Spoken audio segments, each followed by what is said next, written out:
Bismillahirrahmanirrahim. Assalamualaikum warahmatullahi wabarakatuh.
Alhamdulillah.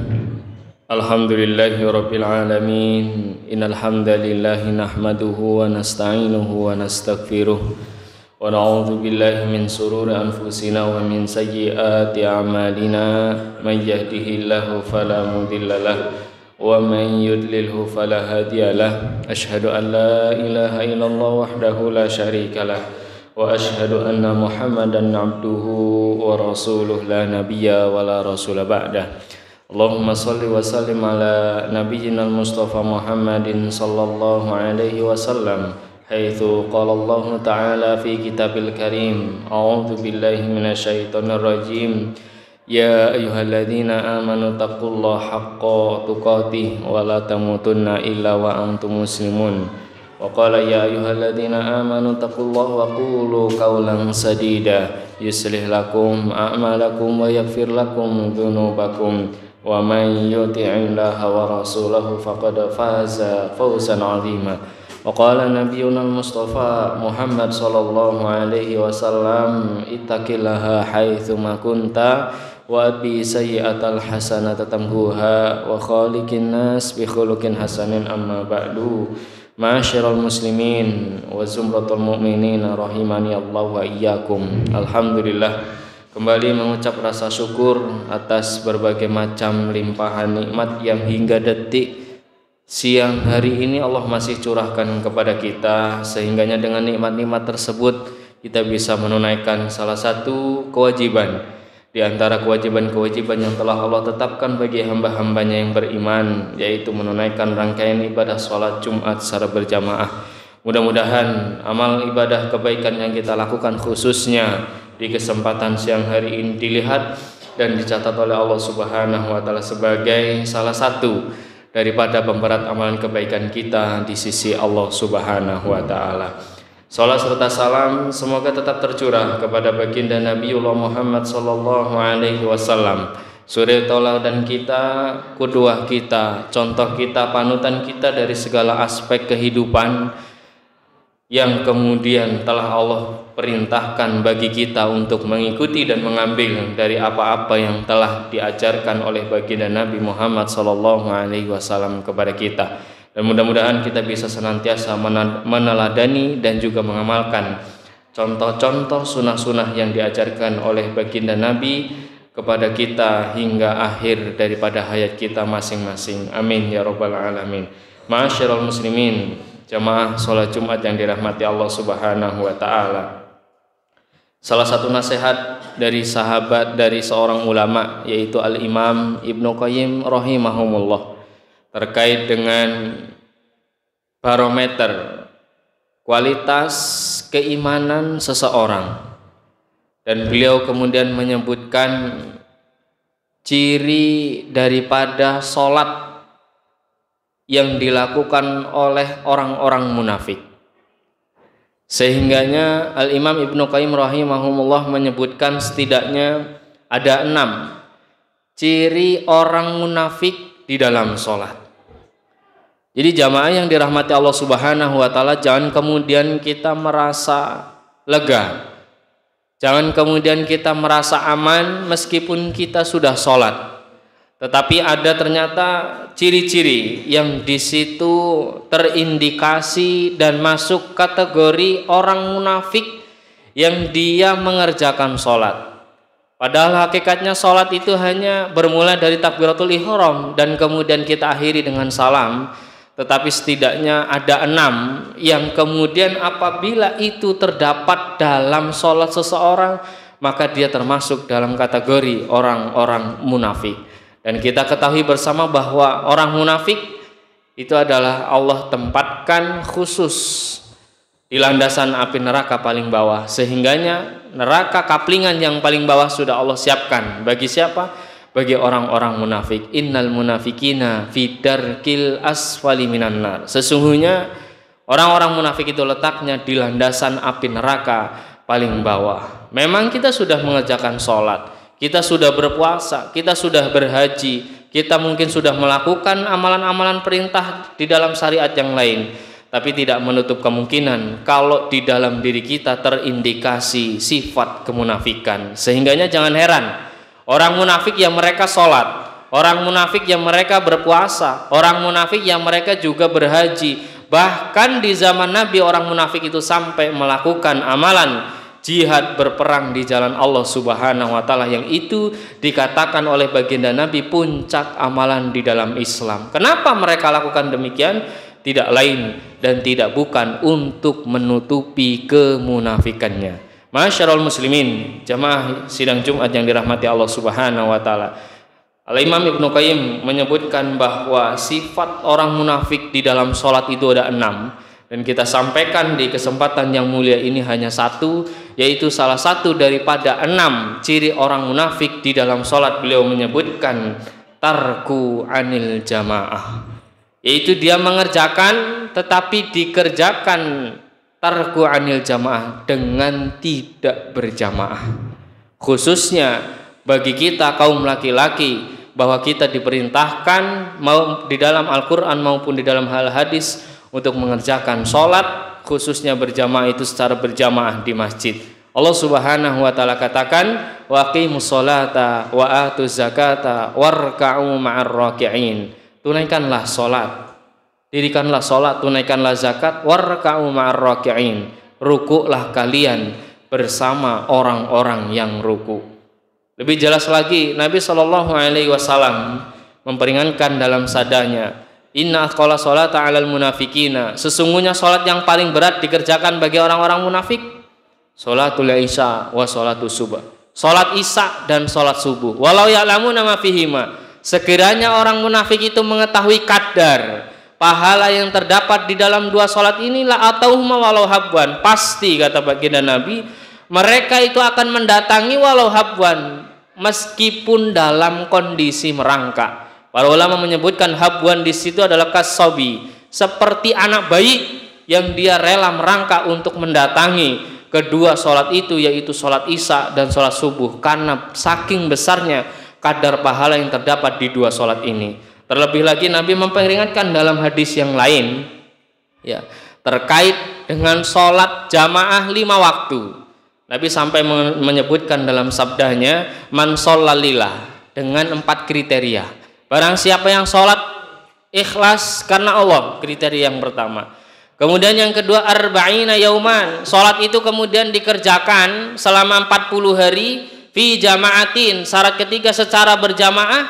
Syarat yang keempat memang berat, yudroku takbiratul ula, dan tidak pernah ketinggalan takbiratul ihram bersama imam. Sehingganya kalau kita mengacu pada hadis ini, mohon maaf, masbuk sudah tidak masuk kepada kriteria. Meskipun dia berjamaah, tapi kalau dia kondisi masbuk, tidak sempat takbiratul ihram, mendapati takbiratul ihram bersama imam masuk, maka sudah tidak masuk dalam kategori hadis ini. Maka kata Nabi, siapa yang sholat karena Allah dikerjakan selama 40 hari berjamaah dan tidak pernah ketinggalan takbiratul ihram bersama imam, karena selahu baro'atani, maka dia akan terhindar dari 2 perkara besar. Yang pertama, baro'atu minan nar, dia terhindar dari api neraka. Dan yang kedua, kata baginda Shallallahu Alaihi Wasallam, baro'atu minan nifaq, terhindar dari sifat kemunafikan. Jamaah yang dirahmati Allah, mafhum mukhalafah hukum yang bisa kita ambil dari hadis itu, kalaulah kita belum bisa mengerjakan sholat berdasarkan 4 kriteria, mungkin ikhlas sudah, 40 hari sudah berusaha, secara berjamaah sudah, tetapi kemudian selama 40 hari itu tidak pernah atau tidak bisa untuk bagaimana sholat itu takbiratul ihramnya bersama imam, maka berarti di dalam diri kita masih ada sifat kemunafikan dan kita masih mendapatkan ancaman api neraka dari Allah Subhanahu wa taala. Maka ada sebuah kisah di zaman baginda Nabi Shallallahu Alaihi Wasallam, ada seorang sahabat yang dia mempunyai karir sebagai penjual pedagang, dan toko yang dia miliki pas betul di depan pintu gerbang Masjid Nabawi, maknanya di pusat keramaian. Omset dalam 1 harinya itu sebanyak 300 dirham. 1 dirham itu dikurskan ke rupiah kurang lebih 4/4 gram emas. Kalau 1 gramnya saja 1 juta, berarti 1 dirhamnya 4.250.000, dikalikan dalam 1 hari itu 300 dirham. Maka omset sahabat itu dalam 1 harinya kurang lebih di angka 1,2 miliar. Suatu ketika sholat subuh, sahabat ini tertinggal takbiratul ihram bersama baginda Nabi, bersama imam, bukan masbuk tapi ketinggalan takbiratul ihram. Maka seketika itu selepas daripada sholat zuhur, dia maju ke depan dan mengumumkan bahwa hari ini saya tertinggal takbiratul ihram bersama baginda Nabi, bersama imam, disebabkan saya lalai menjaga toko. Karena sebab itu, mulai detik ini seluruh toko beserta isinya saya infakkan untuk Islam. Kita lihat lagi kisah sahabat daripada Umar bin Khattab radhiyallahu anhu. Suatu ketika beliau mempunyai kebun kurma yang tatkala itu sedang berbuah dan begitu lebat dan menyenangkan buah itu, sehingganya beliau keliling melihat daripada buah dan pohon kurma di kebunnya. Zaman dahulu belum ada mustamli, belum ada speaker, sehingganya ketika ingin melihat waktu sholat itu menggunakan tanda alam, salah satunya dengan matahari. Beliau ketika itu di kebun dan memperkirakan mungkin ini sudah masuk sholat asar. Seketika itu pun beliau langsung ke masjid dengan niat untuk menunaikan sholat asar secara berjamaah dengan para sahabat. Begitu kagetnya ketika sahabat Umar sampai di depan pintu gerbang daripada masjid itu, menyaksikan para sahabat sudah keluar dari masjid selesai melakukan sholat asar secara berjamaah. Seketika itu Umar bin Khattab langsung mengucapkan istirja inna lillahi wa inna ilaihi rajiun, dan seketika itu beliau mengumpulkan seluruh sahabat dan kemudian mengatakan, i'lamu, ketahuilah, fi hadzal yaum, pada hari ini saya tertinggal sholat berjamaah bersama kalian disebabkan saya asik melihat kebun kurma yang sedang berbuah dan begitu lebatnya. Maka oleh sebab itu mulai detik ini seluruh kebun beserta isi pohon dan buahnya saya infakkan untuk Islam. Jamaah yang dirahmati Allah Subhanahu wa taala, inilah dua potret sahabat yang begitu gigih daripada bagaimana mengamalkan daripada sholat berjamaah 5 waktu, karena mereka tahu betul ketika kita tidak bisa on time dalam hal sholat 5 waktu di masjid berjamaah, berarti di dalam diri kita masih ada sifat kemunafikan dan kita masih mendapatkan ancaman api neraka. Bahkan baginda Nabi menyatakan, man sami'a nida, barang siapa di antara kalian yang mendengar suara azan, falam ya'tihi, kemudian tidak mendatangi suara azan itu, tidak mendatangi ke masjid untuk menunaikan sholat berjamaah, kata baginda Nabi, falaisa lahu sholata illa udrin, maka tidak ada sholat baginya illa udrin, kecuali uzur, sakit, hujan, ataupun dalam keadaan safar. Ini ancaman dari Nabi. Siapa yang mendengarkan azan dan tidak mendatangi ke masjid dalam hal untuk menunaikan ibadah sholat jamaah 5 waktu, maka sholatnya itu sama saja tidak dianggap di sisi Allah Subhanahu wa taala. Bahkan suatu ketika ada seorang sahabat, anna rajulan a'ma, seorang sahabat yang buta, ja'a ilan Nabi, datang menemui Nabi, faqala, dan berkata, ya Rasulullah, laisa liqa'idun yakuduni ilal masjid. Ya Rasulullah, saya itu buta, pertama. Yang kedua, laisa liqa'idun, dan saya tidak mempunyai penuntun untuk bisa menghantarkan aku ke masjid. Uzur yang ketiga disampaikan, sudah itu perjalanan dari rumah dan ke masjid itu jauh. Dan sudah itu disampaikan lagi perjalanan dari rumah ke masjid itu terjal. 4 uzur sahabat ini disampaikan kepada Nabi. Dia buta, tidak punya penuntun, rumah dengan masjid jauh, dan perjalanannya terjal. Maka dia fasa'ala ilan Nabi, memohon kepada Nabi, ayyurakhisa ayyusalliya fi baitihi, untuk diberi keringanan sholat 5 waktu di rumah. Maka kemudian seketika itu Nabi membolehkan, falamma wallada'ahu, tapi setelah dibolehkan dan ketika hendak beranjak pulang, sahabat itu ditanya, wahai Abdullah bin Umi Maktum, hal tasma'un nida, apa kamu dengar suara azan? Naam, iya, saya mendengarnya ya Rasulullah. Maka kemudian baginda Nabi SAW mengatakan, fa'ajib, maka kamu tetap wajib untuk mendatangi sholat berjamaah itu. 4 uzur ini sudah disampaikan. Buta, tidak punya penuntun, dan kemudian jauh, dan kemudian terjal. Maka setelah kemudian diwajibkan untuk tetap mendatangi sholat berjamaah, sahabat ini bukan kemudian futur, bukan kemudian mengeluh, justru sahabat ini semakin semangat mendatangi sholat 5 waktu di masjid.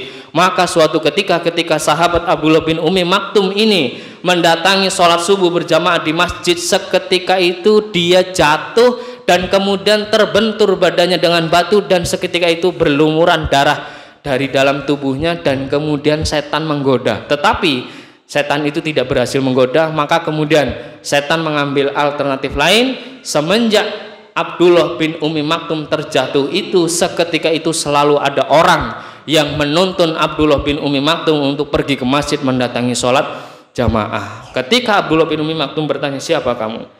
Gak mau menjawab. Sudah, kamu tidak perlu tahu siapa saya. Yang penting tugas saya adalah sekarang menghantarkan kamu ke masjid menunaikan ibadah sholat 5 waktu. Hari kedua demikian datang dan tidak mengaku. Hari ketiga pun demikian datang. Hingga akhirnya Abdullah bin Ummi Maktum mendesak, siapa sebenarnya kamu? Tidak mau mengatakan. Dan akhirnya Abdullah bin Ummi Maktum mengatakan, kalau kamu tidak mau mengatakan sejujurnya, maka saya tidak mau pula untuk dituntun. Maka seketika itu yang menuntun itu mengatakan, sesungguhnya saya adalah iblis. Dan seketika itu Abdullah bin Ummi Maktum kaget. Loh, kenapa kamu membantu saya untuk kemudian berbuat baik? Maka kemudian dijawab oleh iblis, ingat kamu 3 hari yang lalu terjatuh dan berlumuran bercucuran darah dari tubuhmu? Iya. Maka kemudian iblis menjawab, ketahuilah, seketika itu ketika kamu pergi perjalanan menuju masjid dan jatuh berlumuran darah, seketika itu Allah mengampuni setengah dari seluruh dosa-dosamu. Maka saya tidak rela jika nanti suatu saat kamu jatuh, sisa daripada dosamu itu Allah akan habiskan atau Allah akan ampuni. Allah akan ampuni. Maka saya tidak rela, oleh karena itu saya lebih baik menuntun kamu supaya kamu tidak terjatuh. Inilah kisah yang kemudian terjadi di zaman para sahabat dan di zaman Nabi Muhammad SAW. Mari kita yang sudah mengerjakan sholat tingkatkan kualitas ibadah kita. Kita yang kemudian sudah mengerjakan sholat rutin berjamaah di masjid, kita istiqomahkan. Karena tentu dalam kita menyambut dan mempersiapkan kedatangan kita kepada Allah Subhanahu wa Ta'ala, tentu kita menginginkan sebuah amal dan predikat kualitas ibadah yang baik di sisi Allah Subhanahu wa Ta'ala. Jangan beralasan yang penting sholat, yang penting kemudian dikerjakan sholat. Tidak. Tentu ketika kita ingin membawa bekal menghadap Allah, bekal yang kita persiapkan adalah betul-betul bekal yang berkualitas, bekal yang kemudian berbobot ketika kita bawa menghadap Allah Subhanahu wa Ta'ala. Maka kata-kata yang penting sudah sholat itu adalah bagian daripada yuwaswisu syaiton, bisikan daripada syaitan. A'udzubillahi minasyaitonirrajim. Wal 'asr innal insana lafi khusr illal ladzina amanu wa 'amilus sholihat wa tawassaw bil haqq wa tawassaw bis sabr.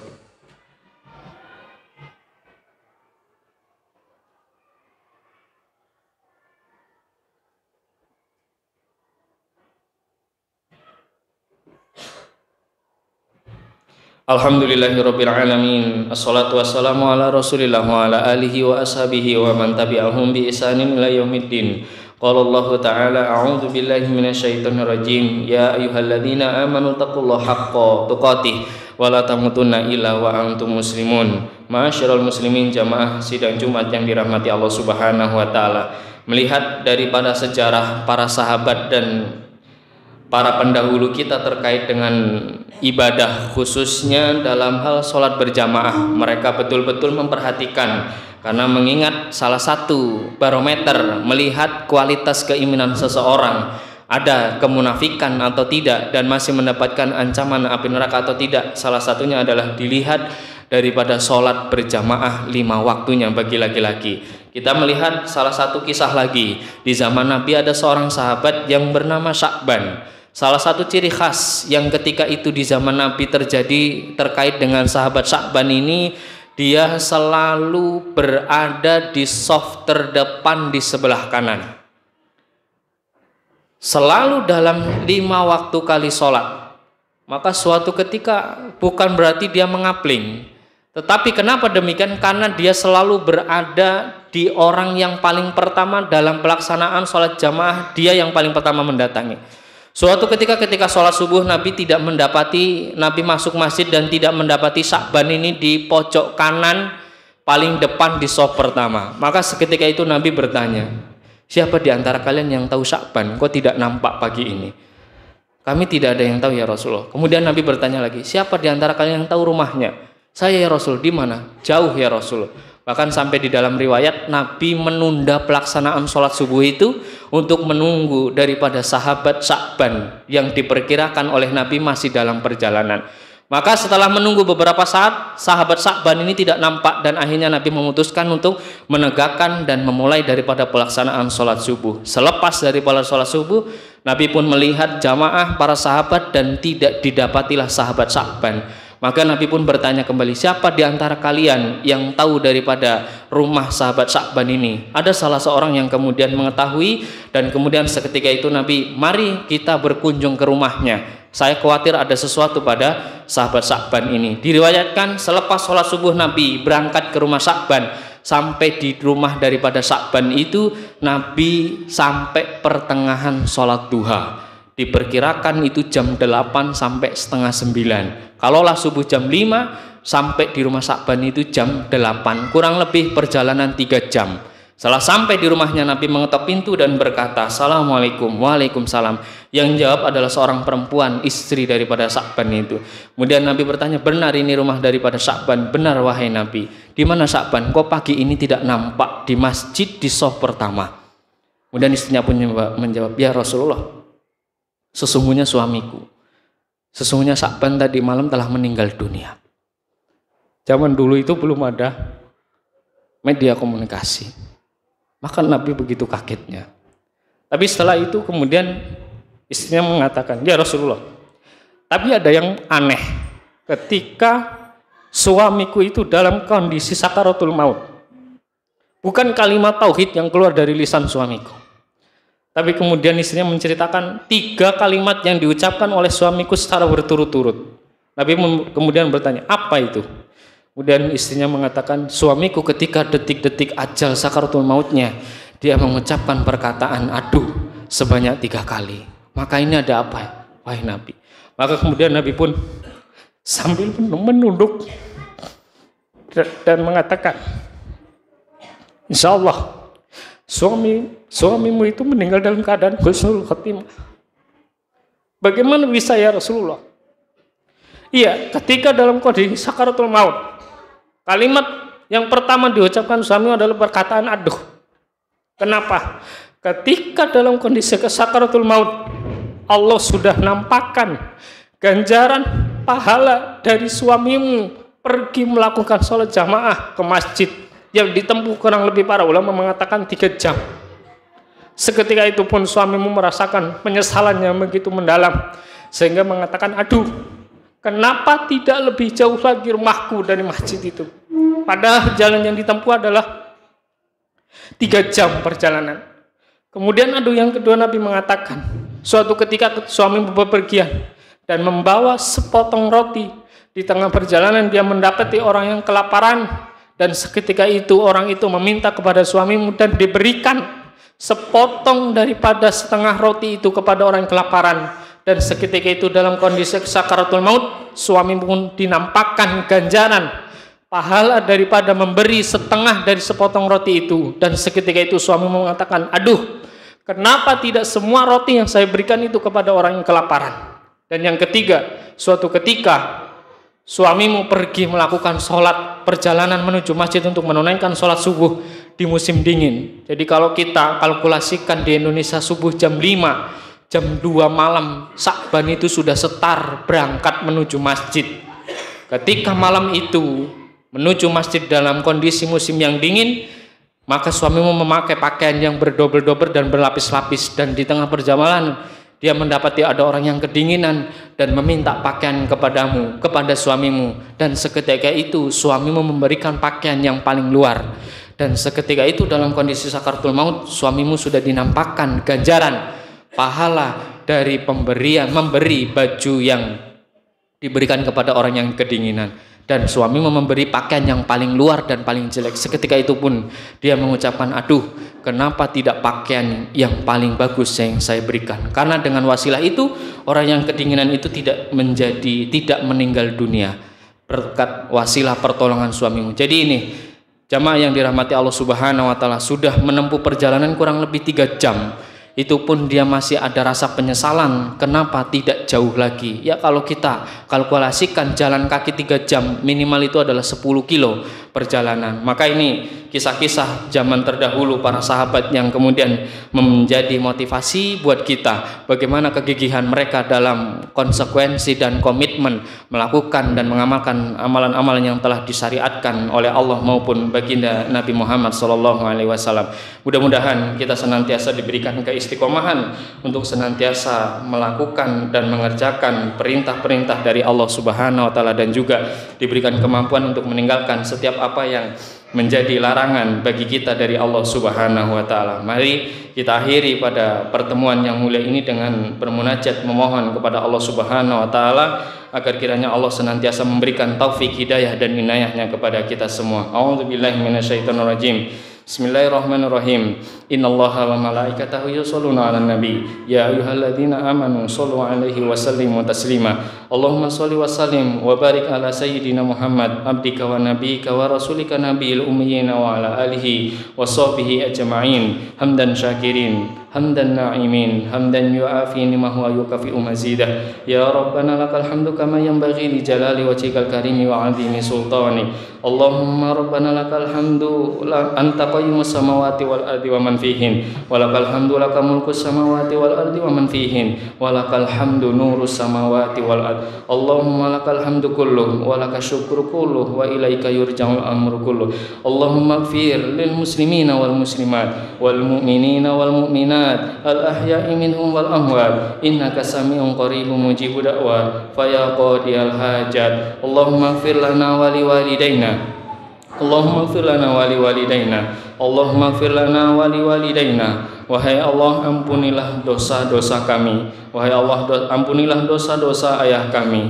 Wahai Allah, ampunilah dosa-dosa ibu kami. Maafkanlah khilaf dan salahnya jika ayah dan ibu kami telah tiada. Tembuskanlah doa-doa ini ke alam kuburnya. Tembuskanlah doa-doa ini ke alam barzahnya. Jadikanlah kuburannya bagian taman dari taman-taman surgamu ya Allah. Jadikanlah setiap tasbih, tahmid dan juga kebaikan yang kami kerjakan ayah dan ibu kami juga mendapatkan pahalanya. Setiap huruf ayat Al-Quran yang kami baca ya Allah, ayah dan ibu kami juga mendapatkan kemuliaannya. Semua kebaikan yang kami kerjakan, infak, sedekah, puasa, sholat, ruku, sujud, ayah dan ibu kami juga mendapatkan ganjarannya. Dan jika ayah dan ibu kami masih hidup, mudahkanlah ayah dan ibu kami dalam melakukan ketaatan kepadamu. Jauhkan ya Allah dari macam-macam maksiat. Ringankan ayah dan ibu kami beribadah ya Allah sampai Engkau wafatkan mereka dalam keadaan husnul khotimah. Jadikanlah anak-anak kami menjadi anak yang soleh, 1000 kali lebih soleh daripada kami, 1000 kali lebih taat daripada kami.